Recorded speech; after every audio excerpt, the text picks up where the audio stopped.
Yeah, it's really happening. I'm really got a ponytail in my hair. Pebbles and Bam Bam style, right? Or alfalfa, whatever you want to say. I threw it up in a ponytail because I didn't feel like going to get a hat. And ponytails are all over the house.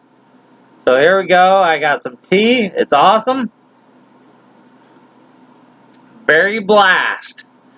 A lot of you say, why do you even feed the trolls? Why do you feed the haters? Well, a lot of you know I'm a Buddhist, right? And I've always been a Buddhist. It's in my blood, and it's part of my job to help these people. And you say you can't help them. You can't. But I got to. I got to. Every being. I've got to help every being. That's my job. Period. Tea. It's awesome. It's all caffeine free. It's too late at night.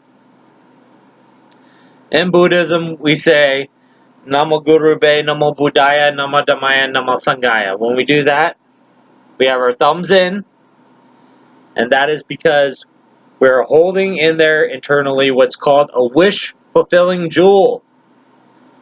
And that is the most sacred thing ever that can give you all your hopes and your desires and your dreams. Can't take your eyes off of it, can you? It's funny. But that is the coolest thing in the world. It's all your millions, all your fulfillments, all your desires, everything, right? And that right there, your wish-fulfilling jewel. Your enemy is more important than that. Because your enemy, your person that hates you, can teach you your own flaws. They can flip your script and show you what's wrong with you. That's why they say that you find someone that does not like you, you should hold them closer to you than a wish-fulfilling jewel. You should take them in, and you should hold them close, and you should find out what you don't like about them, what doesn't click, and you'll find out soon enough that you're the same, that we're all the same. We all have hurts, we all have pain, and we all have suffering in this world. And they're suffering too, just the same. Once you realize that, you realize that you only hated them out of fear, and that was it. There is no such thing as an enemy. Enemies are non-existent. Period. Period. When I started being a Buddhist, I had so many enemies in front of me. People I hated. People that just got under my skin. And I had to, when I did my practice, Lama Tsongkhapa is my practice right here. That is Lama Tsongkhapa, if you can see him. And he holds the mudra to his heart. And you sit there and you say, Om Mara Baza Nadi. And when you're doing that, you're focusing on all your friends beside you. All of them. All of them. All your pets. All the animals. You imagine them in human form. So your cat, you pretend he's a dude standing right next to you. You treat them the same. Everyone. But the people you hate, let's say you hate Oprah Winfrey. I don't hate Oprah Winfrey, but let's say you hate Oprah Winfrey. You have to picture her right in front of you, staring at you every day while you're doing your practice. Every single day. And pretty soon you'll have all these people in front of you staring at you, and you got to wonder, I don't want these people in front of me staring at me while I'm doing this. And then one by one you weed them out, and pretty soon they're all on your path. And they're all on your team. And that's what it's all about. That's what it's all about. I've learned so much through this. So much through this that, you know, you can have any religion you want. You can. Bible? Awesome. Awesome. Grew up on it. Baptized. Bible. Still got it. My student Bible. Went to a Christian school. Yes. Indeed. Love it. Put your comments down there. Jesus is the only one. I believe Jesus was a Buddha, brother. I do. I do. I do. Okay? So, get that out of your system. You can type it all down there all you want all day long. I learned from my teacher who teaches me to be a better teacher to other people too. I'm not perfect by far. By far. But I get through him so I can spread to you, so you can spread to others, so it grows. It grows like a tree. It's the way it works. Spread love. Spread love. When I do my practice every night, I dedicate it to all sentient beings. That's the way it is. Every living creature. Try to give love. Try to. This is my favorite book right here, probably in the entire world. Liberation in the palm of your hands. Freedom from all suffering, right here. And this is a very special edition. This is not something I bought in the store. I'm bragging a little bit here, okay? Because this one is not an off-the-shelf edition. This one, if you can see the stamp, comes from the library of a Tulku, a reincarnated Rinpoche. You say, what is a Tulku? What is a Rinpoche? A Rinpoche is a teacher who happens to be my teacher who sent it to me. And in order to be this, you can't just say, I am one. You have to go to the Dalai Lama himself. He has to send you to the board. They have to agree that you are a reincarnation. I know you're going to say, oh, there's no such thing, right? They send you into a room. There's like 100 butter lamps right there. You pick out the one that was yours from a former life. Then they send you into another room where there's 100 items. Only one was yours from a former life. If you get those right, you have to pick both of them right, and they all look the same. They all look that there's no guessing like, oh, I got this one and this one. This was me. You know what I mean? Then they believe you. Okay? It gets cooler. It gets cooler. Once you can move your rebirths, you can tell people before you die, I'm going to be born in this town. This is going to be my mother. This is going to be the day I'm born. This is going to be where I'm born. And they will come to your house when you're born. When my teacher was born, they showed up at his mother's house. And they said, we're here to pick him up. Said, who are you? They said, we're here to pick up the reincarnation. She said, no. If he's truly the reincarnation, he will come to you. Did he? Of course he did. Of course he did. They can't stop him. He had an infinite connection to Buddha. He learned it. He was beat for learning Buddhism. His parents hated it. He snuck out and went to the Sangha as a young age. And they beat him for it.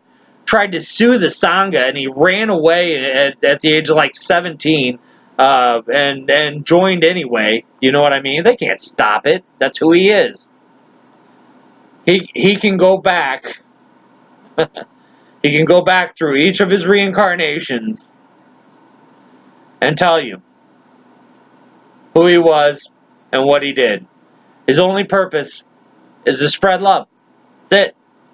To change the world for the better. I want that to be my only purpose. That's it. So enemies no more. No more. Fight, fight, fight? No.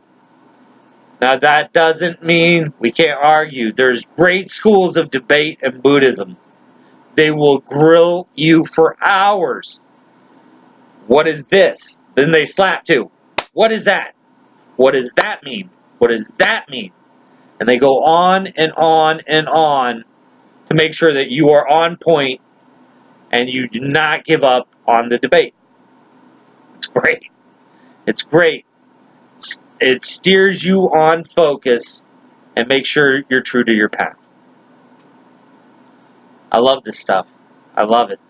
I love spreading joy. I love changing people internally. I love planting seeds of enlightenment. In Buddhism, just to show someone an image of Buddha, a true image of Buddha, is to plant a seed in them for future rebirths to become an enlightened being.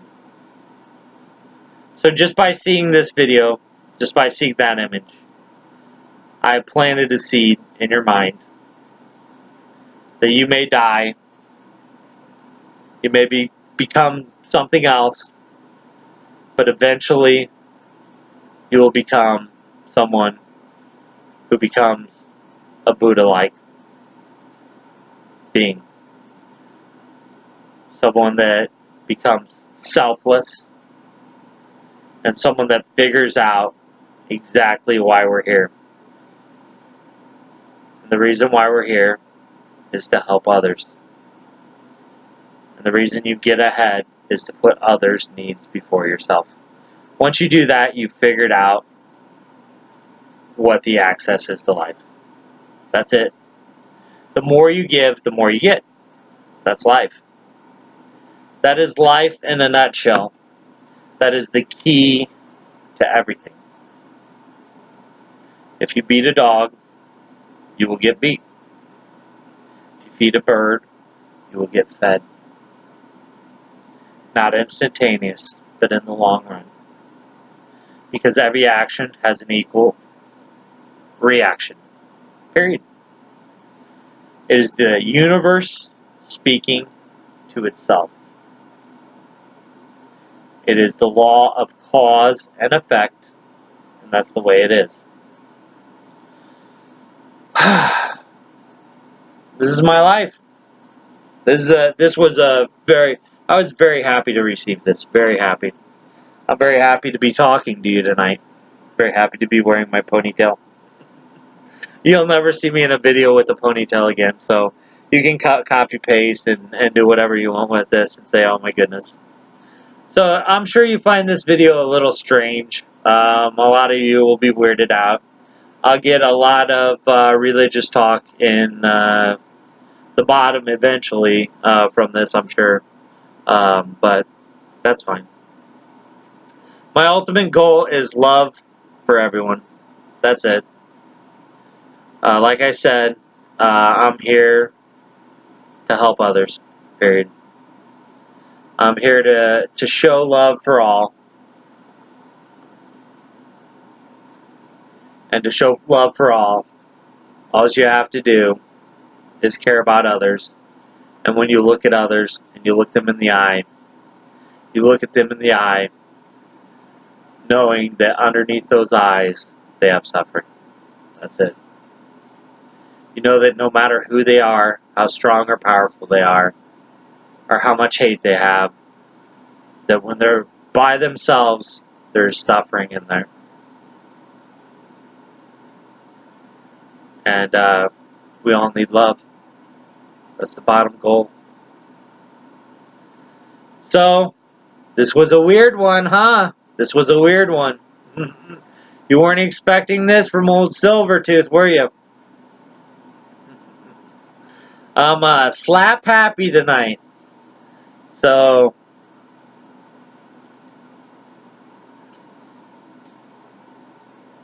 there you go.